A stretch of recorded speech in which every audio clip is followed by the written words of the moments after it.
It is one of the most iconic and respected organizations in the world, the Peace Corps. Its very name embodies the best ideals of service, helping people, solving problems, making lives better. But on the eve of its 50th anniversary, has it put young women volunteers in dangerous situations and then told them to keep quiet about it? Even worse, was the Peace Corps involved in hushing up the details of a murder mystery? Brian Ross has this exclusive investigation. Where are we? You gotta talk loud. We're the Bachelor Marche. My Marche. How are you? One of my students said, Why would anyone want to kill Kate Puzey? Evening, how are you?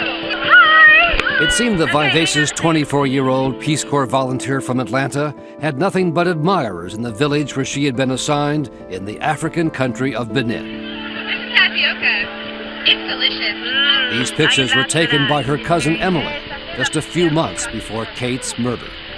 I know that it might sound trite, but I mean, she really was a person that wanted to make the world a better place. As part of her mission, Kate even created a girls' club at the school where she taught English, hoping to show the young women how to stand up for their rights. It's hard to be a girl in that part of the world. The girls actually started having a voice within that club, really speaking about some of the issues they were facing, their concerns. But Kate's brave commitment would be betrayed and lead to tragedy. Her parents, Lois and Harry Puzey, had been worried about her safety in Africa, but she told them she knew what she was doing. I didn't want her to go. She said, "Daddy, I want to make a difference. And if anything happens to me over there, I want you to know I'm doing exactly what I want to do." Everybody's around and it's fun. Her father received the devastating news in a phone call. She said, "You better sit down." She told me Kate was dead. Of course, I went berserk. I mean, who would?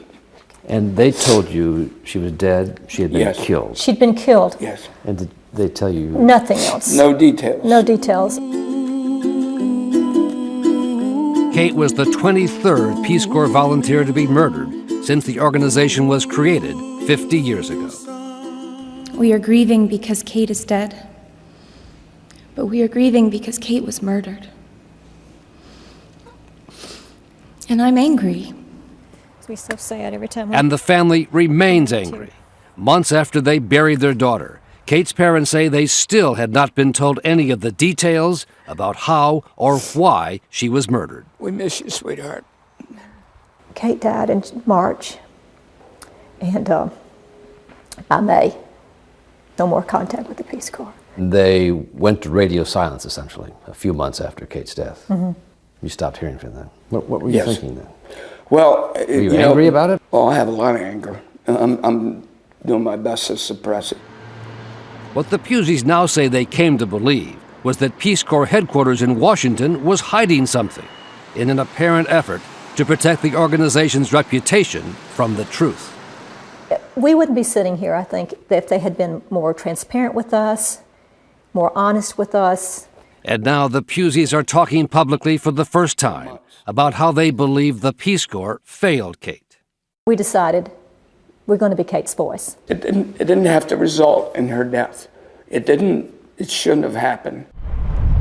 To try to find out the truth of what did happen to Kate, we went to Africa, to the tiny, peaceful village of Bajude, where she served.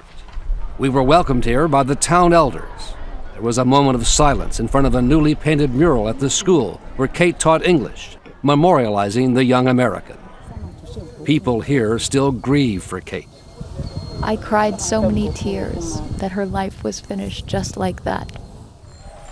But we also learned about a secret that authorities believe led to her death, centering on another teacher and Peace Corps employee named Constant Bio, a Benin citizen, well remembered by Kate's cousin Emily from her visit to the village. He greeted me at the school, and we had sort of a nice exchange. And Kate bristled. I mean, I felt her bristle next to me. And immediately afterwards, she said, "I do not like that guy. I don't trust him." And it turns out for good reason.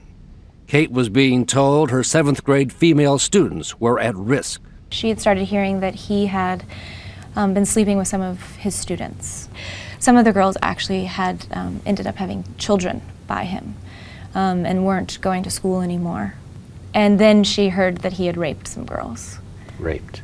And that's the word that the teachers use, and they came to her and they said, you know, is there anything that you can do, because we can't. Friends and family say Kate decided there was something she could do, must do, to protect the young women at the school. And she sent this email to the Peace Corps, blowing the whistle on Bio. Students have refused to attend his classes on several occasions because of his lack of professionalism. Her cousin Emily read Kate's email. She says, please believe I'm not someone who likes to create problems, but this has been weighing heavily on me. I have loved my time. Sorry. She says, I have loved my time as a volunteer, and it's important to me that Peace Corps remain a respected organization in the eyes of our host country. This man is not someone I want representing Peace Corps to the Beninese community. The email was sent to the Peace Corps' country director in Benin, Cheryl Cowan, who had eulogized Kate at the funeral. Kate was an amazing person, one of the best examples of what a Peace Corps volunteer is and should be. Kate had asked her to keep the email confidential. She says, for obvious reasons, it's important to me that I remain anonymous in this situation. She's just so careful. Kate was in her unguarded home in the village on the night of March 11, 2009, confident she had done the right thing, trusting the Peace Corps to keep her role secret. They did not.